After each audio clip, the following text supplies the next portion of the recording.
You haven't really been paying attention to the last few questioners, have you? No, I'm nervous. Sorry. Who are you? I don't know. Thank you. Who are you? I don't know. Okay.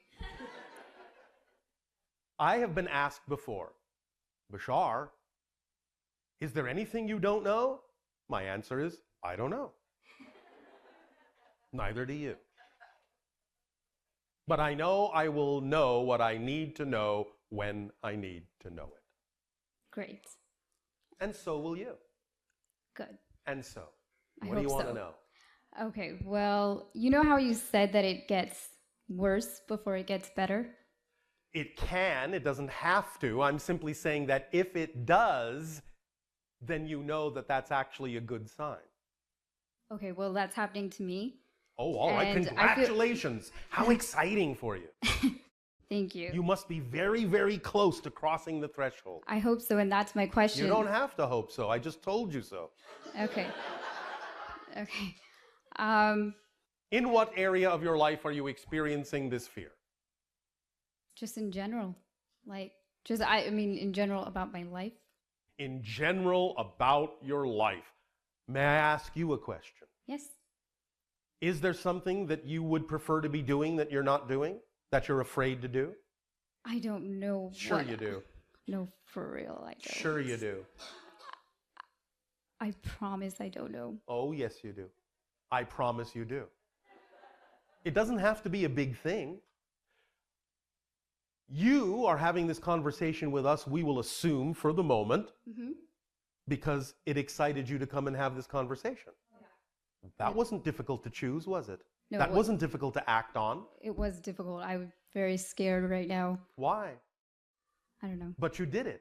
Yeah. You acted on it. I'm glad. But that's all you have to keep doing.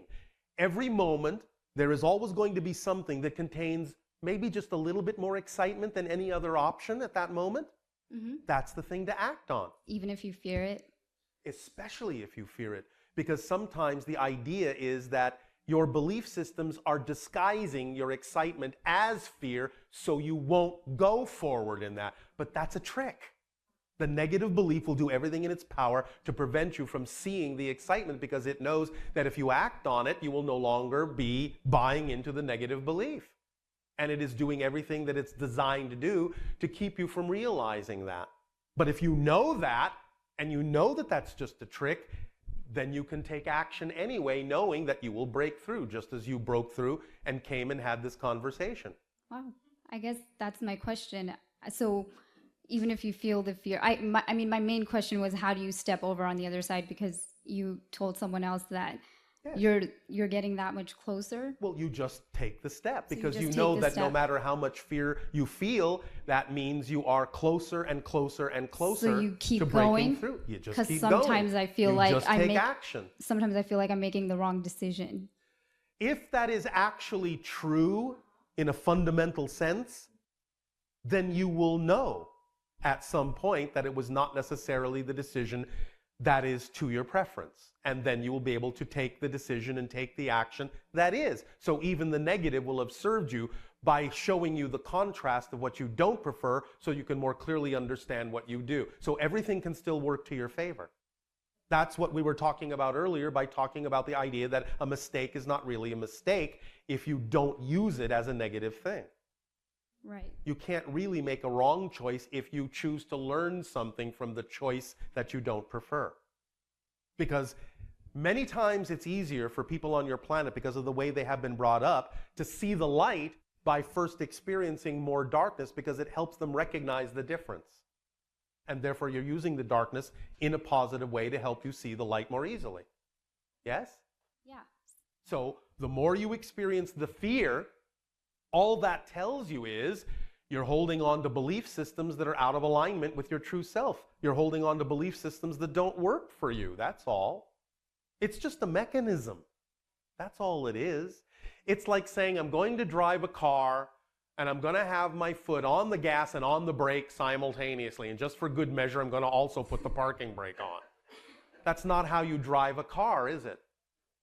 Right. So your engine's going to squeal and screech and start to smoke, And you're going to wonder why I'm not getting anywhere. It's making all this racket and ooh, isn't that scary? When all you have to do is release the parking brake and take your foot off the brake and you'll move. That's all. So all of that storm and lightning and thunder and fear is just you with your foot on the brake. That's all. Take your foot off the brake and you will zip forward and you'll see that there was no reason to be afraid. That's what's been happening with me over the past year. I and know. I guess I feel like I don't know what to do from here on. So just release the parking brake. Take the small steps you know you can take by acting at every moment on the thing that contains a little bit more excitement than the next thing, and just keep acting on it to the best of your ability with no insistence on where that should lead or how it should look or what the outcome is about.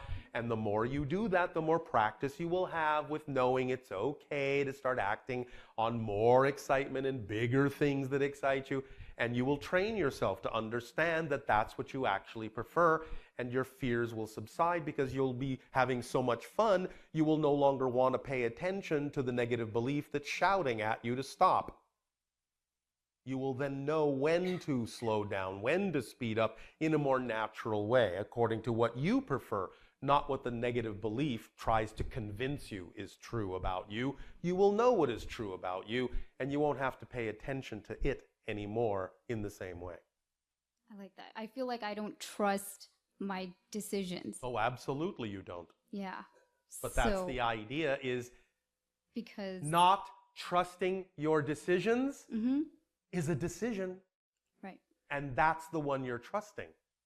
You are trusting your decision. It's just that you're choosing to trust the negative one. You see the difference? There's no such thing as a lack of trust. No such thing. But you can trust in something negative about yourself. Right. So you are trusting. So why not trust what you prefer instead of what you don't? It's because I made a decision last year and I trusted that decision, and it turned out to be What? chaotic. I mean, my life So kind what? of turned upside down. Congratulations. You could learn something Yeah, from I mean, that. all my fears came up, all the darkness. Congratulations. So you are strong enough and bold enough to have gotten all of that out on the table all at once instead of piddling along through your life over time. That means you're a powerful person and can handle all of this, and you will transform it very quickly. If you want to look at it that way, that's how you'll experience it. If you want to dwell on the fact that you did it, you're going to make it take longer. Right. That's what I've been doing. Well, are you tired of it? Yeah. Are you sick of it? I'm really Stop sick of doing it. Okay. Unless you're really not sick and tired of it.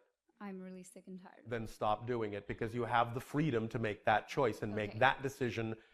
And there is absolutely no reason for you to assume that if the universe has been supporting you in trusting a negative idea, it will just as easily support you in trusting a positive one, because it doesn't have a mind of its own. Right. It's just a machine. It's not going to contradict you. Okay, I get it. So just to clarify, Yes. what to do from here on is just to trust myself? At the end of this conversation, you have a number of options available to you at the end of this interaction. Look at all the options and just say, which one contains even a little bit more excitement than any other? I could read a book, I could call a friend, I could go have a meal, I could see a movie, whatever it is. Keep it simple. Just keep choosing the one that has more excitement than any other, that you have the greatest ability to take action on, and just take action on it with no insistence on a particular outcome. And see what happens. And just keep doing that every moment that you come to another ability to choose something to do. Just look at all your options at that moment, take your time, no rush, no hurry, and just choose the one that's most exciting and take whatever action you can on it with no assumption as to where that's supposed to lead. And just keep doing that every moment. Just keep doing that every moment. Just keep doing that every moment. And before you know it, your life will be a series of absolutely ecstatic choices and experience. I like that. And then the mistake last year won't impact me anymore? Why should it? Okay. You have learned from it. Right. You have used it in a positive way to make a different choice. So how can something that is no longer relevant to your vibration in any way, shape, or form impact you? Thank you. Do you understand? Yeah. You can only experience what you're the vibrational level of. You can't experience something that is not a match to your vibration anymore. Does that make sense? Yes, perfect sense. Thanks All right. so much. So the idea, let us reinforce this from a different point of view. Remember, the proof that you have changed is not because the outside looks different. Because the same things may appear to happen. Right, I get caught up in that. So the idea is the proof you have changed is when you respond differently to them, even if they look the same as they did before. Because they're not the same if you respond differently.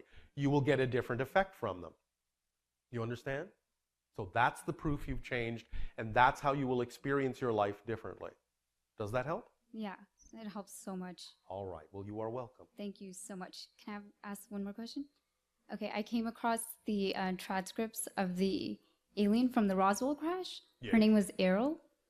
And I was just wanting to ask you what you thought of them. I mean, are they true? What she says about Earth and It humans? is true that there was a crash. It is true that the beings were both killed and one survived. Mm-hmm. But okay, but then they also interviewed her, right? Interviewed that Not alien? in the way that you have ever witnessed. Well, there's actually like transcripts over on the And internet. do you not think that someone is capable of writing those? Oh, wow, they aren't real? Not everything in there is accurate, but some of the truth has been sprinkled in. So we're not a prison planet. No, you are not. Okay. Okay, so they don't trap spirits and send them to Earth. Do you find that exciting? No, no, I don't want that. Okay. It's not, well, let's put it this way. Remember when we said that many people on your planet are still operating on outdated medieval definitions? Yes. This is an old-fashioned definition, an old-fashioned interpretation of something that you are beginning to understand. So if you want to call the idea of your Earth a prison planet, you also at the same time have to understand that you are the jailers and you have the key. So let yourselves out. That's the interpretation to understand that works for you. Yes? Yes, Otherwise, you don't have to think of yourselves as prisoners at all. that's great. Well, Because those transcripts were bizarre. and they are designed in many ways to actually invoke the idea of keeping you on the level of fear. And by doing that, Mm-hmm. you imprison yourself. Do you understand? Yes. So the mechanism itself is actually the thing that causes the experience of being imprisoned. By telling you that you are and seeing if you buy it. If you don't buy it, you're not imprisoned. If you buy it, you are. But you can just as easily stop buying it. Yes? Yes. Does that help? Yes. You see, helps so much. a lot of those kinds of documents and a lot of those kinds of ideas are put out to see if you are willing to believe that the people that create those things have more power than they actually do. And once you believe they have more power than they actually do, they have more power than they actually do. Because you're giving them your power by buying into the things they're saying about themselves that they want you to believe are true. But they don't have to be. So, live in the world that you prefer and understand that you can only be affected by what you agree to be affected by. Does that help? Yes, helps so much. Thank you so much. You are welcome. I love you. Our unconditional love to you as well.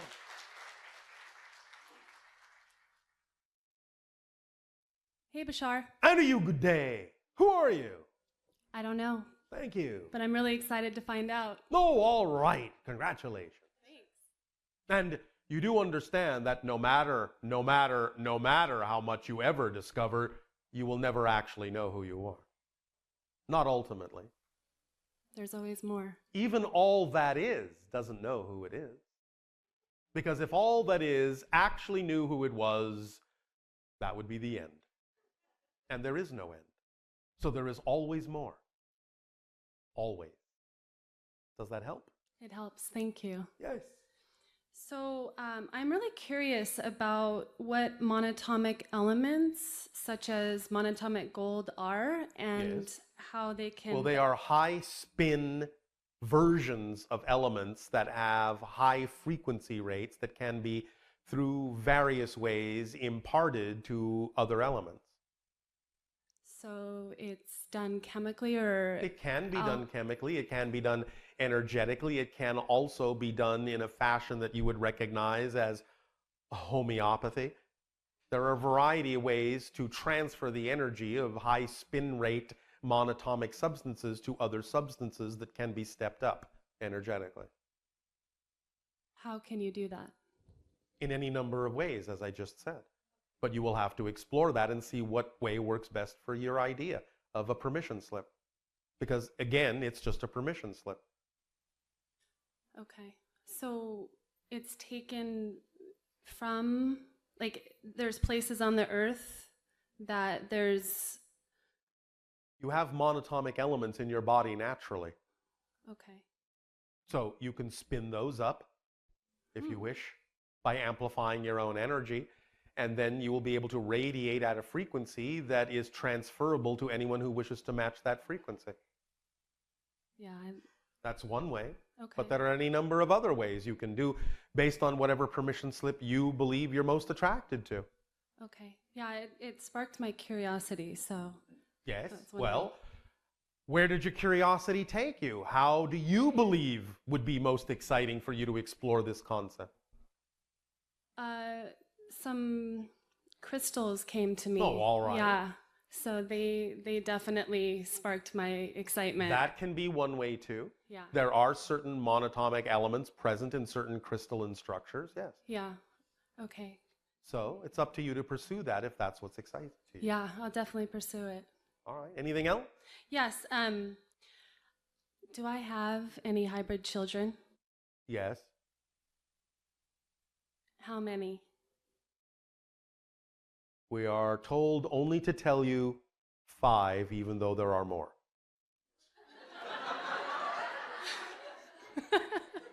Because those are the 5 right now that are in focus for a variety of reasons. Yeah, when I first heard the name Yael, I got really emotional. So, All right. what are their names? They don't have names yet as such. Okay. And Although one is leaning toward chrysanthemum. that's beautiful. Yes. When did this happen that I became a hybrid mom? On several occasions throughout your life. Okay. And did it happen through DNA? Yes. Okay. It was prepared sometime after your 13th year, and the first incident of extraction occurred sometime around your 17th year. Okay, that makes a lot of sense. Why? I just started hearing voices from my children.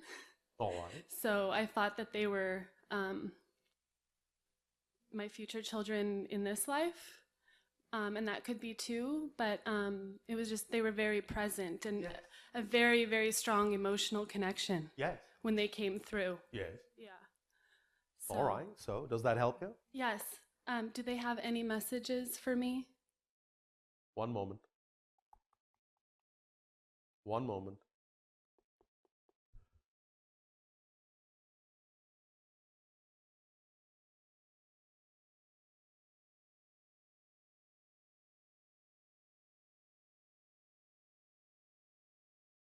What are your 5 favorite crystals? Wow. You don't have to answer now. Okay. But if you wish, as permission slips, to attract yourself to what you believe are the 5 favorite crystals, that can work as a permission slip in your belief system to allow you to know that each may allow a stronger connection to each of the children. Each of the 5. That's wonderful. So that's a suggestion from them to play with And they mean to play with. Don't take it too seriously. All right? All right. Just play with it. Be loose about it. See what happens. See what you're attracted to. They may participate in this, so the attraction will actually be something that may be in combination with them. Do you understand? Yes. They may help guide you to something that may be representative of what will work best for you, because they can see your belief system. And therefore they will know which is most representative of what will allow you to let your belief system get out of the way, to make those connections, even though you know you are the ultimate permission slip. Right. They will still play this game since you are attracted to the idea of the crystals, yes? Yes. All right. So they will help you in that way. Okay. And That's exciting. Thank you so much, Bashar. anything else? I'd also like to take a ride on your ship. Well, maybe someday. I will definitely look forward to it. Thank you so much, Bashar. Thank you. Much love to you. I love you. Our unconditional love to you as well.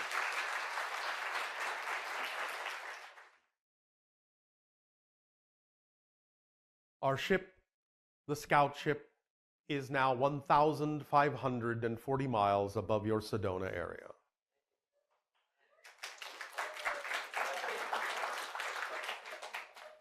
Good day, Bashar. And to you, good day. Who are you? I haven't the foggiest idea. All right, thank you for your fog. So I have a question from our Ustream audience, Yes. and that is, when you talk about the, quote, greater you, are you talking about the oversoul or something else? It depends upon the context of the conversation. We can be referring to the higher mind. We can be referring to the soul. We might be referring to the oversoul, but you have to take it in context of the conversation we're having with that particular person.